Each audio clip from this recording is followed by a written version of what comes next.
It's time for your mix of movers and shakers, of doers and makers. It's time for Funko FunChat. Today's guests. She's the voice of Toph from Avatar: The Last Airbender. It's Jessie Flower. You know her as the armorer on The Mandalorian. It's Emily Swallow. He's the voice director for Pokémon and voices Charmander and Psyduck. It's Michael Haigney. And now, let's mix it up with Funko FunChat. Okay, folks at home, my name is Jessie Flower. My name is Emily Swallow. I'm Michael Haigney. I am primarily known for voicing Toph Beifong in the wonderful Avatar: The Last Airbender on Nickelodeon and now on Netflix. I am the greatest earthbender in the world. You might have also heard me in Meet the Robinsons. My name's Franny, and I teach frogs music. Kronk's New Groove. 99 monkeys jumping on the bed. I dubbed an anime. It's called Platinum End. It's from the creators of Death Note. So I'm the lead, Angel Nase. I'm her English dub. And she's like very cute and just wants you to be happy and, fun stuff like that. I play the armorer in The Mandalorian. This is the way. And Amara on Supernatural. I voice Lisa in Castlevania. Don't mistake me for a witch. Everybody out there already does that. So there's a few things. I was the original voice of Charmander and Psyduck.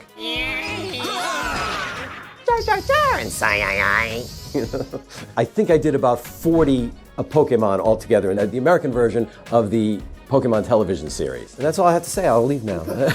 Seeing people's joy, and just, I guess, almost gratefulness. They're just so happy to meet their favorite characters. It's also kind of cool walking around in cosplay, and a lot of people don't necessarily know that I'm the voice of Toph, but they'll appreciate the cosplay and be like, oh, that's dope, that's a dope Toph. And I'll be like, thanks, Twinkle Toes. And they're like, hey. Keep your knees high, Twinkle Toes.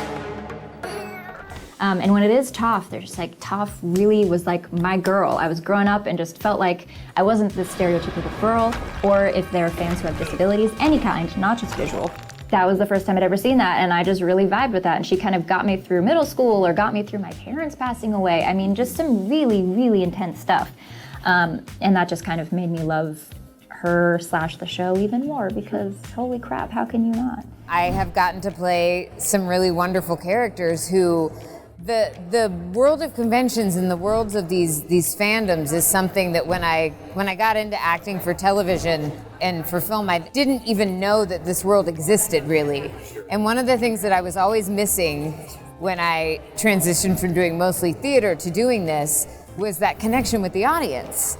Having these conventions and getting to finally meet the audience one-on-one and get to hear the feedback, get to hear what they take away from those performances and those stories, it feels like it closes that storytelling loop in a way that I've always missed when I'm doing TV and film. Sure. And so it's fantastic. I got my start as a CBS page in 1977. I think that's the only job interview I've ever had is for the page job, and that was the most important one because that got me into the television business. Did a syndicated show with Kelly Ripa. It was a show called Music Scoop. Welcome back to Music Scoop. We did a competition show. It was like American Gladiators, but on skates when inline skating was really big. It was called Blade Warriors. And then for 3 years, I also wrote and produced a series of 2-hour specials called the Horror Hall of Fame. This is the one night of the year when we get to salute the biggest monsters in Hollywood. The host was Robert Englund, who was Freddy Krueger, and we had tons of great horror people, Tony Perkins and Janet Leigh and Jason, and the co-host was the Crypt Keeper, and so it was really a fun show to do.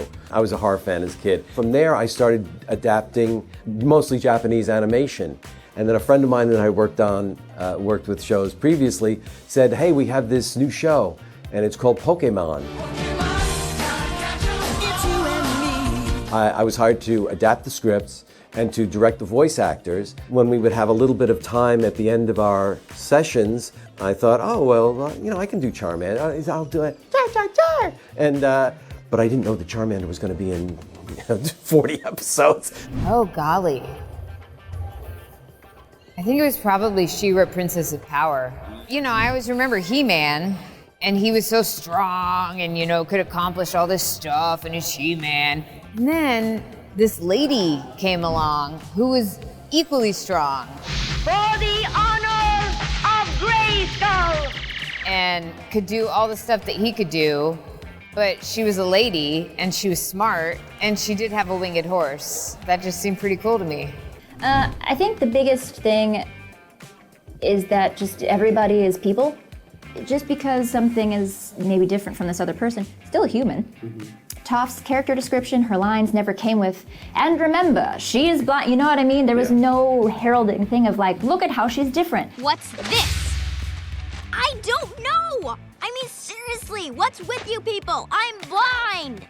And that's what made it so impactful, because she's not different. She is, yes, but like it doesn't make her all of a sudden function differently, think differently, feel differently. She's still just as multifaceted as anybody else. And I think that is the biggest cornerstone upon which so many feel heard and seen. People see me and think I'm weak. They want to take care of me, but I can take care of myself. So a lot of people who come up having some sort of disability usually kind of mention that. They're just like, she made me feel like it was okay to just like own my disability and become completely like normalized with it and not apologize for it and not have to explain it. It's like, no, you just be you. Adapting the scripts was hard because you had to fit those flaps and try to put jokes in and everything. Those were 3 o'clock in the morning nights. The Japanese, it's a different sensibility. As you know, they do the dialogue after. Sometimes it matches and sometimes it doesn't. Now, it's not really, as I said, a value to Japanese viewers because they're used to generations of it not being that way. In the American way, to do it would be we record all the voices first, then animate to those voices. In here, I had to do it sort of like a hybrid. I had to put English dialogue into the mouths of Japanese characters. And so I always called it lip flap, but I tried to match. What was I thinking? Because we felt it was a value. The most difficult part of it was that puns, because there would be plays on words for Japanese words, but they had no meaning in English. And so there were jokes that were bad and, whatever, but also to try to funny it up a little bit, like add some gags in there. And some people really liked that and some people really hated that. But there really is no such thing as a literal translation. It's always an interpretation. And now to have these kind of things where there's little figures of characters that I did and people come up and want me to sign them and say nice things to me, it's just great. I really couldn't ask for anything more. Maybe an Oscar. I would like to have an Oscar, but I don't know. Well, yes. There is a lesson that I'm constantly having to be retaught that it's all going to be okay. And that's such a vague general theme, I guess, maybe. But in big ways and in small ways and through all of the craziness of being in this business and then in family events and traumas and la la la la la. Faith is a recurrent theme that I learn in different ways and that other people teach me in different ways. And it's amazing to me how it shows up. Now that's a fun chat, but there's more. We have full interviews of each of these guests on our YouTube channel.